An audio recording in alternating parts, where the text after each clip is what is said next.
Sidi Ali Benyoub. L'histoire de Sidi Ali Benyoub, comme toute histoire, tire son dépendante des sources archéologiques. En ces temps-là, la Numidie occidentale ne devait pas manquer de villages, dû au développement de l'agriculture. Placé sur les grandes voies de communication de l'intérieur, Tassakora, Sig, au nord de Sidi Ali Benyoub semblait avoir été prospère. Une route passant par Alboulé, Intemutchent, vers Portus Magnus, la desservait. Elle semblait se diriger sur Castranova, Perego, à l'ouest.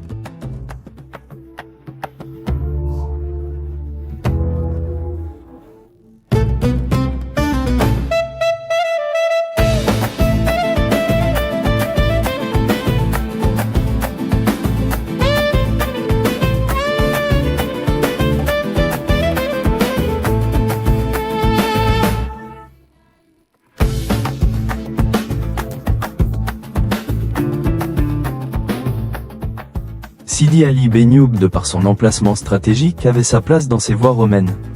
Elle est aussi le lien avec le sud. C'est à cette époque que furent fondées en allant d'est en ouest toutes les agglomérations romaines connues par Alla Miliaria, Beignan, Loukou, Timziwin Berthelot de Saïda, Tect, Tenira, Castranova Altava, Ouled Mimoun, Pomaria, Tlemcen, Numerus Sirorum, Marnia, et Severiana, Sidi Ali Benyoub.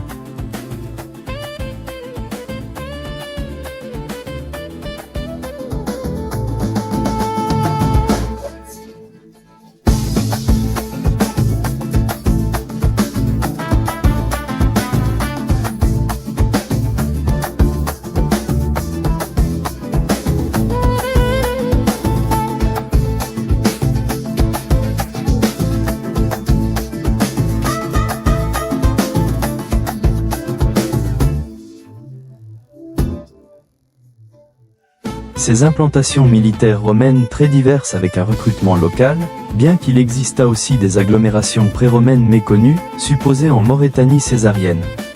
Il est certain que l'antique Sidi Ali Benyoub se situait sur Oued Mekera.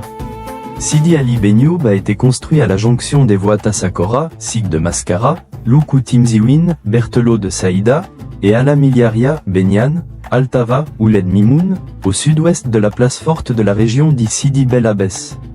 Sa fondation est comparable à celle de cette ville 18 siècles plus tôt. Toutefois, l'atout majeur de sa création est le contrôle militaire du bassin fertile de la Mekera.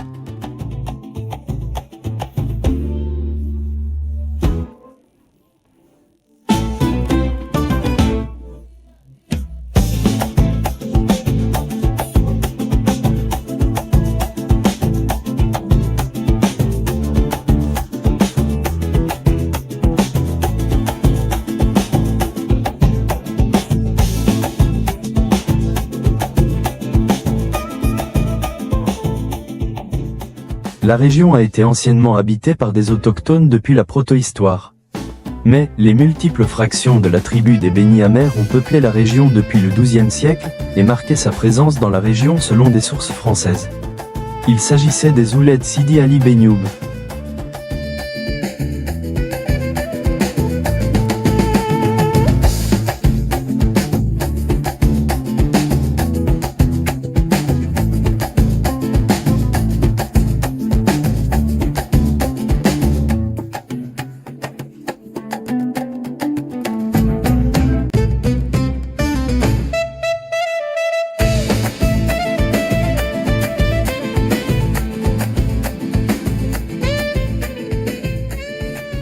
Il a été cité qu'en 1853, un capitaine avait été chargé de faire des fouilles dans les ruines de Sidi Ali Benyoub découvertes dans un temps qui datait de peu des fouilles réalisées au fort romain du Thessala en 1849. Mais, ce militaire ne possédait pas toutes les aptitudes de la recherche archéologique. Il signala dans son rapport qu'il avait déposé dans le cercle des officiers de la Légion à Sidi Bel Abbès quelques objets découverts, et à son retour de guerre de Crimée après 3 années, 1853 à 1856, tout avait disparu, et il perdait une grande partie de ses notes.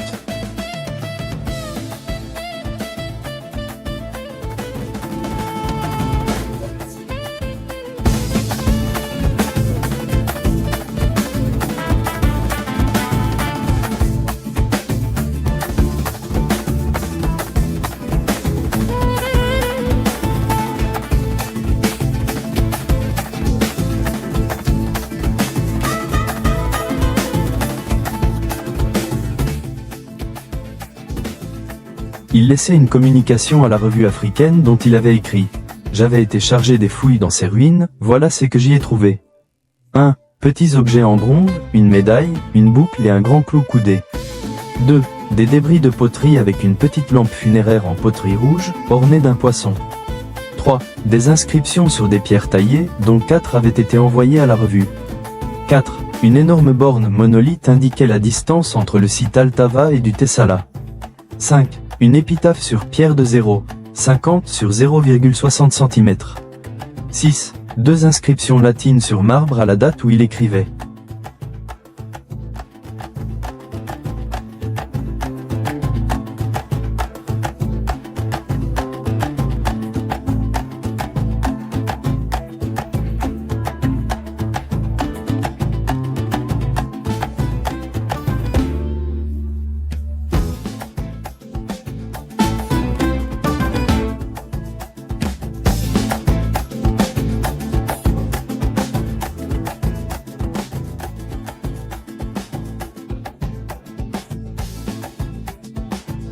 Dans le même contexte, il a été cité l'esquisse de l'historien Esgzel, transcrite dans le 8e tome de l'Atlas archéologique.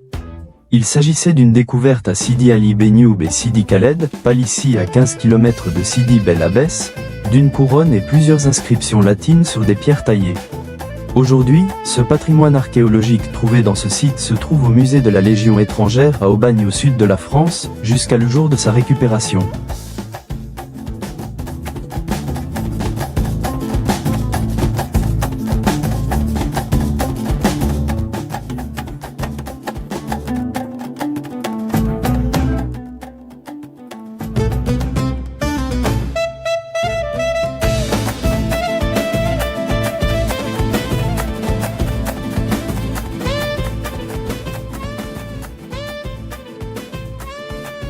Pour ce qui est de son appellation, Aquillera, n'est pas latin, mais plutôt espagnol, apporté par les colons espagnols dans la région de Sidi Bel Abbès, et on ne le trouve nulle part.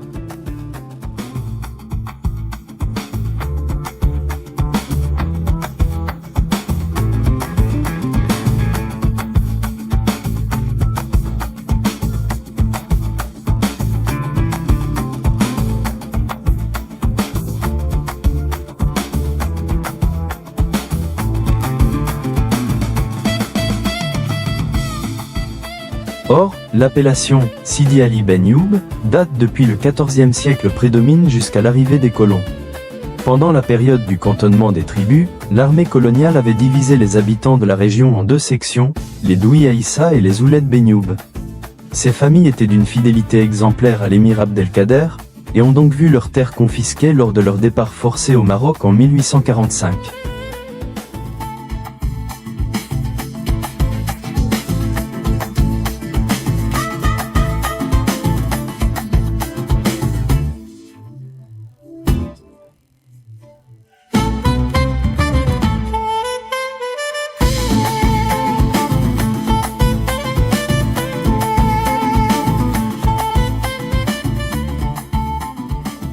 Deux premiers centres de colonisation ont été créés sur le territoire du Douar Tifiles juste après les limitations du Senatus Consulte. La création du village de Sidi Ali Benioub remonte à 1851 et son approbation était en 18 janvier 1859, tandis que celui de Mélinet, Borji Jaafar, bien plus tard en 1875. Toutefois, l'appellation par Chanzy est évidemment coloniale depuis l'année 1896. Ce choix fut acclamé par la population du village à cette époque parce qu'on y voyait un souvenir de reconnaissance à la patrie. Tout cela avait changé le toponyme du village. Mais le nom de Sidi Ali Benioub continue d'exister chez les populations indigènes et retrouve son nom après l'indépendance en 1962.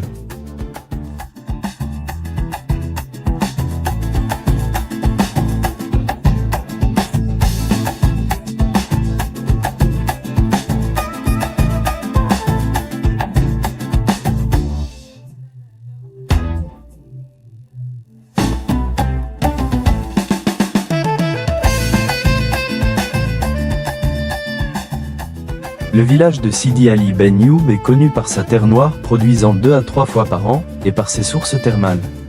D'abord un skouna qui alimente jusqu'à aujourd'hui les villages des alentours et la ville de Sidi Bel Abbès, ainsi d'autres sources notamment d'un Mékareg.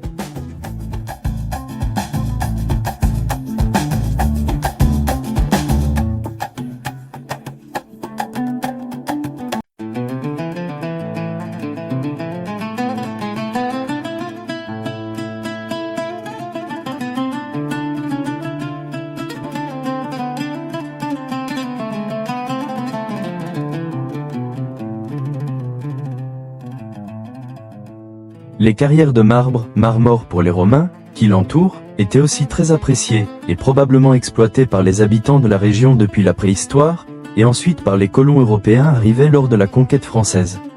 Ce marbre est très désiré dans la décoration à l'égard de ses qualités esthétiques. Il est présent entre autres dans les différents édifices et réalisations architecturales de la ville.